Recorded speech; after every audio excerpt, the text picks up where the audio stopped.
এই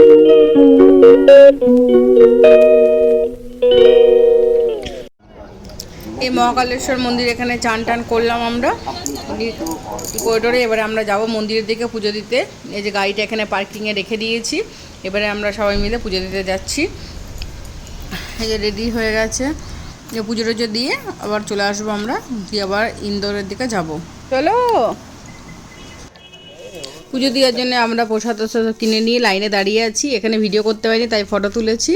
আর তারপরে ঠাকুর দেখতে গেলাম, এবার ঠাকুর দর্শন করতে মহাকালেশ্বর শিবকে, কিন্তু এত দূর থেকে ওই জন্য ফটো ঠিকভাবে তুলতে পারিনি। আমাদের পুজো টুজো দেওয়া হয়ে গেছে, নিয়ে এখন দাঁড়িয়ে আছি। অনেক বন্ধুরা আসলে সবাইকে ওয়েলকাম। আসলে আপনারা সবাই খুব ভালো আছেন। আজ আমরা উজ্জয়িনী এসেছি। উজ্জয়িনীতে মহাকালেশ্বর মন্দিরে দিয়ে চান টান করে পুজো টুজো দিলাম, দিয়ে দিয়ে এবার আমরা এই ইন্দোরের দিকে যাব। ইন্দোরের এখানেও আছে, এখানেও যাব দেখতে। দেখে আজকে রাতের মধ্যে ব্যাক করবো আবার। আর দেখি রাস্তাঘাটে কিছু খাবার খেয়ে নেবো। থেকে বেরিয়ে গেছি, এখন যাচ্ছি আমরা ইন্দোর। এই যে রাস্তা থেকে দাঁড়িয়েছি টিরা খেতে, তো আখের রস টস খাবো। এখন বাজছে 11টা, আমাদের পুজো টুজো দেওয়া হয়ে গেছে। আর প্রচুর রোদ, বাপরে। আর সেভাবে ভিডিও কিছু করতে পারিনি, মেয়েটা গান ছিল, কিছু করতে পারিনি, অত ভিডিওটা হয়নি করা সেইভাবে। আমরা আবার রাতের মধ্যে আজকে আবার বাড়ি ব্যাক করবো। ওরা গেছে ওখানে আখের রস খেতে।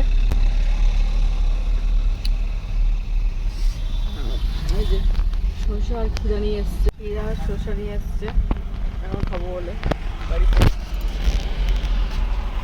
আমরা ইন্দোরে পৌঁছে গেছি, এবারে যাচ্ছি ঠাকুর দর্শন করতে ওমকারেশ্বর। এই যে এই নদীটা শিপ্রা নদী, এটাকে পার হয়ে আমাদের যেতে হবে। ওই যে সামনে দূরে যে মন্দিরটা দেখা যাচ্ছে, ওইটাই হলো ওমকারেশ্বরের মন্দির। ওই আমরা এবারে যাব, এটা পার হয়ে। এই উপরে ব্রিজ দিয়ে আমরা হেঁটে হেঁটে যাচ্ছি, কারণ ওইখানে আমরা নিচে ওই শিপ্রা নদীটা এটা পার হইনি বোটে করে পার হয়নি, কারণ আমরা উপর দিয়ে হেঁটে হেঁটে গেছি, পাহাড়ের উপর দিয়ে দিয়ে গেলাম। ওখানে পুজো দেওয়ার জন্য লাইনে দাঁড়াবো।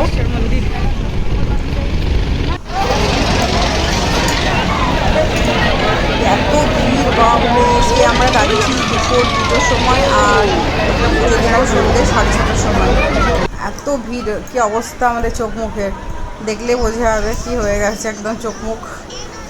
আর মেয়েটা সেখানে ছটফট করছে, আর মেয়েটা তারপর রাস্তায় বমি টমি করেছিল, শরীর খারাপ হয়ে গেছিলো। নিয়ে আবার জামাটা আমাকে চেঞ্জ করলাম, আমি এবার জামা চেঞ্জ করে নিলাম। নিয়ে মেয়েটা এখন নাচ করছে নিজেই। ওইখানে ওকে নিচে নামবে, নিচে নামিয়ে দিয়েছে ওকে, নিয়ে ও এখন একাই নাচ করে যাচ্ছে। আর সারাক্ষণ কোলে তো, আর গাড়িতে সেজন্য ওর ভালো লাগছিলো না, আর শরীরটাও খারাপ ছিল। এখন একটু শরীরটা ঠিক হয়েছে, নিয়ে এখন খুব ওর আনন্দ হচ্ছে। আর ও পুরো হেঁটে হেঁটে উপরে উঠছে নামছে, আর এত ভিড়, নিমাজনকে কোলে নিচ্ছে, আর কী করবো। ও থাকছে না, ছোটো মানুষ, এবার অত ভিড়েও থাকতে পারে না, দেখে বুঝতে পারছে না এত ভিড়। কোথায় আমরা ছিলাম, কোথা থেকে কোথায় এসে উঠতে তারপর ঠাকুরকে দর্শন পেলাম। আর যখন ঠাকুর দেখতে যাচ্ছি, তখন সেখানে 1 সেকেন্ডে বেশি দাঁড়াতে দিচ্ছে না, মানে এমন অবস্থা।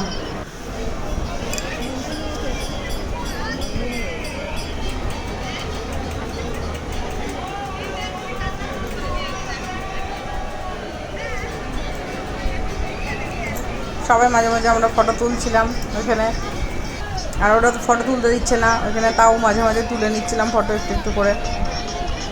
এইটাই তো আমাদের স্মৃতি থেকে যাবে না, বারবার তো যাওয়া হবে না সব জায়গাতে। ওই জন্য এই যে মন্দিরের ভিতরে এবার প্রবেশ করছি, এখানে ঠাকুর দর্শনের জন্য। আর যখন ঠাকুরটা দেখবো, তখন দেখবেন 1 সেকেন্ডের বেশি আমাকে, ফোনটা তো আমি অন করতেই পারছিলাম না, ওরা তো দিচ্ছিল না, তাও অল্প আমি করে রেখেছিলাম বলেই একটুখানি ফটোটা তুলতে পেরেছি ঠাকুরের, এবং একটুখানি। এই যে ঠাকুর দর্শন হচ্ছে, 1 সেকেন্ড কিছুতে থাকতে দিল না, সঙ্গে বার করে দিল। এই যে ঘাট, শিপ্রা নদীর ঘাটটা, এখান দিয়ে সন্ধ্যের সময়, তখন তো আস্তে আস্তে সূর্যটা ডুবছে, আর খুব সুন্দর। এখানে সব বোটে করে সব এদিক ওদিক ঘোরাঘুরি করছে সবাই। আমার খুব ভয় লাগে বলে আমরা চাপিনি বোটে। আমরা ওইখান দিয়ে ওই হেঁটে হেঁটেই ওই সেই ব্রিজ দিয়ে হেঁটে হেঁটে আবার পাহাড়েতে আস্তে আস্তে নেমে গেলাম। ব্রিজ দিয়ে নেমে আমরা গেছিলাম।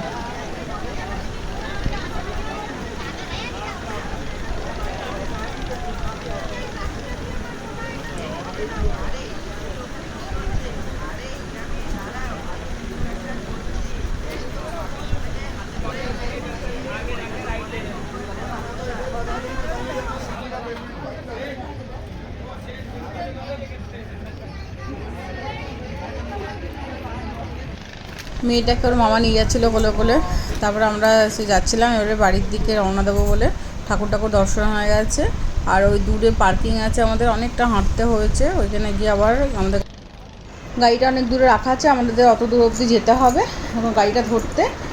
আর এখানে এবার চোখ মুখের অবস্থা দেখলে বুঝতে পারছেন সকাল থেকে সেই খাওয়া দাওয়া একদম নেই সেইভাবে।